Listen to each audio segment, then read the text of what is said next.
सर्वेदाय नमः। द्वितीय भाग 19वां कांड सूक्त 26 हिरण्य धारण सूक्त। अग्नि के समुत्पन्न होने वाले जो हिरण्य स्वर्ण या तेज है मनुष्य में अमृत स्थापित करता है, इस तथ्य का ज्ञाता पुरुष निश्चित रूप से उसे धारण करने योग्य है। जो मनुष्य इस स्वर्ण को धारण करते हैं वे वृद्धावस्था में ही मृत्यु को प्राप्त करते हैं, अर्थात उनकी अकाल मृत्यु नहीं होती। जिस श्रेष्ठ वर्ण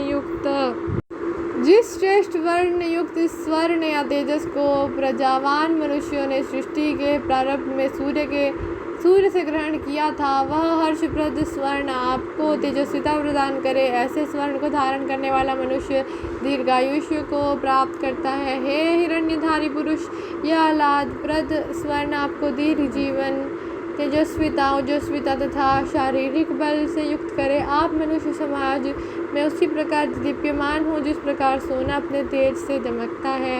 जिस स्वर्ण की ज्ञाता राजा वरुण देव, बृहस्पति देव, वृत्रासुर के संहारक इंद्रदेव है। हे स्वर्णधारी पुरुष, वरुण आदि देवों से परिचित वह स्वर्ण आपके लिए आयुष्य और तेजस्विता की वृद्धि करने वाला हो। सूक्त 27 सुरक्षा सूक्त। इस सूक्त के देवता त्रिवृत है। इन मंत्रों के साथ त्रिवृत स्वर्ण, चांदी और लोहे से युक्त मणि को धारण करने की परंपरा पूर्व काल में रही होगी। इसीलिए सायणाचार्य आदि ने सूक्त के मंत्रों के अर्थ त्रिवृत मणि धारण करने पर आरोपित किए हैं। यूँ इस सूक्त में द्युलोक, अंतरिक्ष एवं पृथ्वी सहित अनेक दिव्य प्रवाहों को तीन आवृत्तियों वाला कहा है। 3 गुणों या 3 आयामों से युक्त को त्रिवृत कहा जाना युक्ति संगत है। सृष्टि के सभी घटक त्रिवृत हैं, उनके एकांगी उपयोग से पूर्ण लाभ प्राप्त नहीं हो सकता। उन्हें समग्र त्रिवृत रूप में ही प्रयुक्त किया जाना ऋषियों की दृष्टि में समीचीन हो। हे पुरुष, वृषभ अपने गौ समूह के साथ आपका संरक्षण करे। प्रजनन क्षमता युक्त अश्व तीव्रगामी अश्वों के साथ आपका संरक्षण करे। अंतरिक्षीय वायु ब्रह्म ज्ञान से आपका संरक्षण करे। इंद्रदेव इंद्रिय शक्तियों के साथ आपको संरक्षण प्रदान करें। औषधियों के अधिपति सोम औषधियों के साथ आपके संरक्षण करता हो। सूर्यदेव नक्षत्र ग्रहों के साथ अंधकार रूप असुर के हंता, चंद्रदेव मासों के साथ तथा वायुदेव प्राणवायु के साथ आपके संरक्षण करता हो। 3 द्युलोक, 3 भूलोक, 3 अंतरिक्ष लोक, पुण्यात्माओं के 3 प्रकार के गंतव्य स्थल, 4 सागर, स्तोम और जल त्रिवृत कहे गए हैं। ये सभी 3 प्रकार 3 आयामों में 3 त्रिगुणों से युक्त होकर आपकी रक्षा करें। हम 3 प्रकार के स्वर्ग लोकों को, 3 सागरों को, 3 भुवनों को, 3 वायु प्रवाहों को, रश्मियों और उनके अधिष्ठाता भेद से 3 सूर्यों को आपके संरक्षणकर्ता के रूप में नियुक्त करते हैं। हे अग्निदेव, यज्ञ के साधन भूत घी के द्वारा प्रवृत्त करते हुए हम आपको बड़ी प्रकार सींचते हैं। हे पुरुष, अग्निदेव, चंद्रमा और सूर्यदेव के अनुग्रह से आपके जीवन को मायावी लोग विनष्ट न कर सके। हे पुरुष, मायावी असुर आपके प्राण अपान को विनष्ट न कर सके। हे समस्त देव शक्तियों, अपनी सर्वज्ञता से दमकते हुए अपनी दिव्य सामर्थ्यों के साथ आप भी इनके सहयोग संरक्षण हेतु पधारे।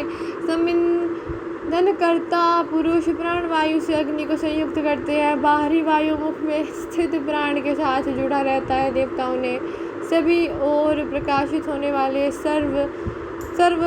सर्वतोमुखी सूर्यदेव को प्राण से ही उत्पन्न किया है। आयु बढ़ाने वाले पूर्वज ऋषियों द्वारा प्रदत्त आयु से आप जीवित रहें, दीर्घकाल तक आप जीवित रहें, मृत्यु को प्राप्त न हो। प्राणवान आत्मज्ञानी के सदृश आप जीवित रहें, मृत्यु के वश में न रहें। देवताओं के जिस गुप्त कोश को इंद्रदेव ने देवयान मार्ग से ढूंढकर प्राप्त किया था, उस हिरण्य की त्रिवृत जल ने सुरक्षा की थी।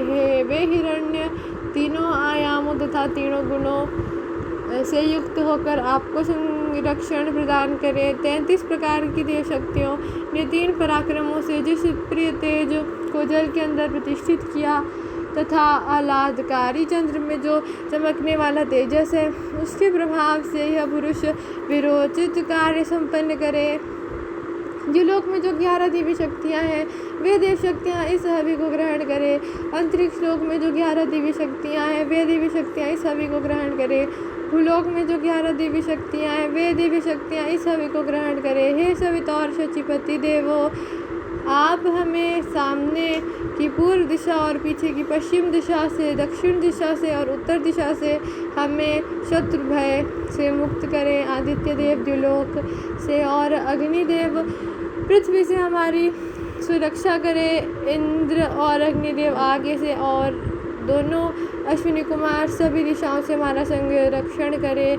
तिरछे टेढ़े स्थानों से जात वेदा अग्निदेव और पंचभूतों के अधिष्ठाता देव हमें चारों ओर से सुरक्षा कवच प्रदान करें। सूक्त 28 दर्भमणि सूक्त।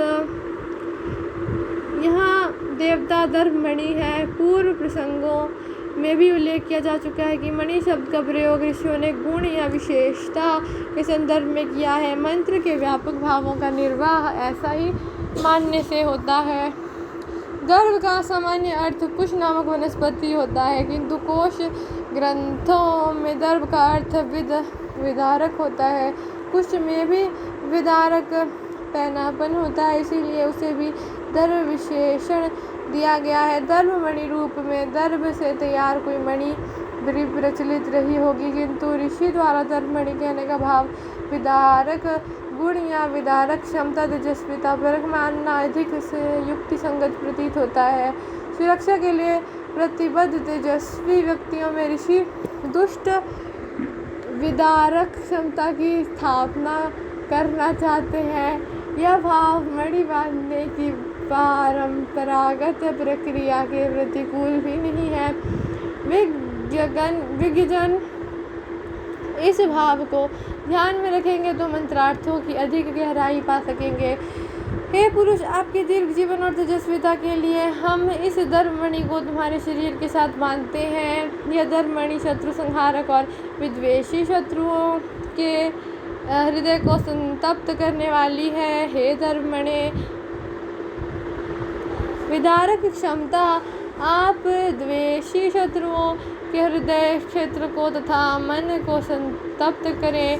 उन शत्रुओं के गृह परिवार पशु आदि सभी को सूर्य के समान संतप्त करके विनष्ट करें। हे दर्भमणि, आप द्वेषी शत्रुओं को ग्रीष्म के समान संतप्त करते हुए नष्ट कर डाले। आप पराक्रमी इंद्रदेव के समान आंतरिक और बाह्य सामर्थ्य से शत्रुओं के हृदय क्षेत्र को छिन्न भिन्न कर डाले।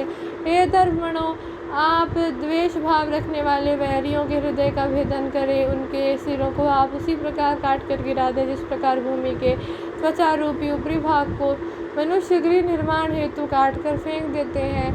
हे दर्भमणि, आप हमारे वैरियों को और सैन्य दल का गठन करने वाले शत्रुओं को भी नष्ट कर दे। सभी दुष्ट शत्रुओं को विनष्ट करिए तथा सभी विद्रोही शत्रुओं को छिन्न भिन्न कर डाले। हे दर्भमणि, आप हमारे वैरियों और हमारे लिए सैन्य दल का गठन करने वाले शत्रुओं का छेदन करें। आप हमारे सभी दुष्ट शत्रुओं को समाप्त करें तथा द्वेष भाव रखने वाले शत्रुओं को छिन्न भिन्न कर डाले। हे दर्भमणि, हमारे शत्रुओं का कर्तन करें। हमारे लिए सैन्य शक्ति का गठन करने वाले शत्रुओं को काट डालें। आप हमारे सभी दुष्ट वैरियों का कर्तन करें तथा वैर भाव रखने वाले शत्रुओं को भी काट डालें। हे दर्भमणि, आप हमारे वैरियों को तथा हमारे लिए सैन्य बल एकत्रित करने वाले शत्रुओं को छिन्न भिन्न करें। हमारे सभी दुष्ट वैरियों को काट डालें तथा द्वेष रखने वाले शत्रुओं को तोड़ फोड़ डाले। हे दर्भमणि, हमारे वैरियों को तथा हमारे लिए सैन्य शक्ति को संग्रहित करने वाले शत्रुओं को पीस डाले। हमारे दुष्ट वैरियों को एवं द्वेष दुर्भाव रखने वालों सभी वैरियों को भी पीस डाले। हे दर्भमणि, आप हमारे शत्रुओं का भेदन करें, ताड़ना करें। हमारे निमित्त सैन्य शक्ति का गठन करने वाले शत्रुओं को ताड़ित करें। हमारे सभी दुष्ट शत्रुओं तथा हमसे द्वेष रखने वाले वैरियों को भी आप प्रताड़ित करें। सूक्त 29 दर्भमणि सूक्त। हे दर्भमणि, विदारक शक्ति, आप हमारे शत्रुओं पर शस्त्र प्रहार करें। हमारे प्रति सैन्य बल गठित करने वाले विद्रोहियों को, दुष्ट आत्माओं को तथा हमसे द्वेष रखने वालों को भी आप शस्त्र प्रहार करके समाप्त करें। हे धर्मणे, आप वैरियों का उच्छेदन करें। सैन्य बल एकत्र करने वाले विद्रोहियों, दुष्टों और द्वेष करने वालों को उच्छेदन करके उन्हें समाप्त करें। हे धर्मणे, आप हमारे वैरियों तथा हमारे प्रति सैन्य दल का गठन करने वालों को रौंद दें। दुष्टों और हमसे द्वेष रखने वाले वैरियों को भी आप रौंद डालें। हे धर्मणे, आप हमारे विरोधियों तथा सैन्य दल तैयार करने वाले वैरियों का संहार करें। आप दुष्टों और द्वेष भाव रखने वाले हमारे शत्रुओं का भी संहार करें। हे धर्मणे, आप हमारे विद्रोही शत्रुओं तथा सैन्य बल का गठन करने वाले शत्रुओं को भी मत डालें। दुष्ट हृदय वालों और हमसे द्वेष रखने वाले शत्रुओं को भी मत डालें। हे धर्मणे, आप हमारे शत्रुओं के अहंकार को तथा सैन्य शक्ति का गठन करने वाले शत्रुओं को भी चूर्ण कर डालें। आप दुष्ट स्वभाव वालों और हमसे वैर भाव रखने वाले शत्रुओं के अहम भाव को चूर्ण करें। हे धर्मणे, आप हमारे विद्रोहियों तथा सैन्य बल एकत्र करने वाले विद्रोहियों को भी भस्म करें। दुष्ट हृदय वालों और हमसे द्वेष रखने वाले शत्रुओं को भी आप भस्मासात कर डालें।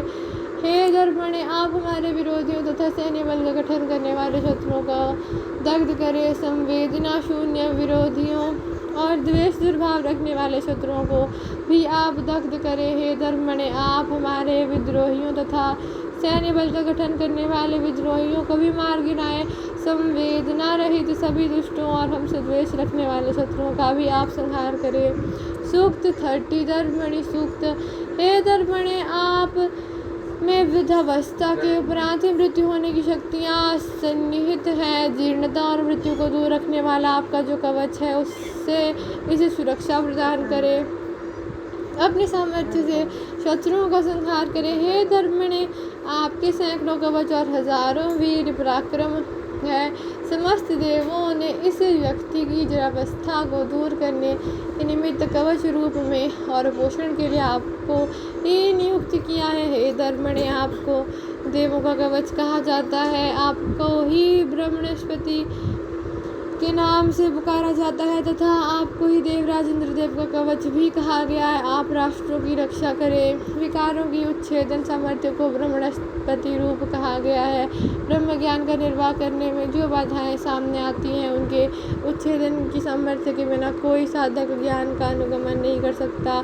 हे धर्म, हम आपको शत्रुओं विकारों का नाश करने में समर्थ तथा विद्वेषियों के हृदय को संतप्त करने वाला मानते हैं। क्षात्र वर्ग को समृद्ध करते हुए शारीरिक संरक्षक के रूप में आपको नियुक्त करते हैं। जल वर्षक में एक विद्युत के साथ गर्जना करते हैं, उससे स्वर्ण में जल बिंदु और उससे उषा की उत्पत्ति हुई। ओम अथर्ववेदाय नमः।